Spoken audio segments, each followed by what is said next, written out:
মা ছাড়া বাবার বাড়ি আর স্বামী ছাড়া শ্বশুর বাড়ি, এটা যে একটা মেয়ের জন্য কত কষ্টকর সেটা ওই মেয়েটাই ভালো বুঝবে যার উপর দিয়ে বয়ে গেছে। এই কষ্টটা আমিও বুঝি, যদিও আলহামদুলিল্লাহ বাবা মার ক্ষেত্র দিয়ে না।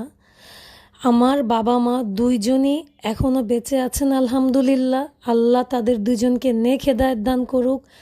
আর আমার চোখের সামনে আমার আপন চাচাতো বোনের চোখের পানি যখন অঝরে ঝরে, তখন নিজের চোখটাকেও আটকে রাখতে পারি না। কারণ আগের দিনে মুরব্বীরা বলতো, মা মইরা গেলে বাপ হইয়া যায় তালই। কথাটা দুষ্টামির ছলে হেসে উড়িয়ে দিতাম, কিন্তু এখন বাস্তবতার সাথে মিল খাচ্ছে ওই কথাগুলি। আসলে মা বেঁচে থাকলে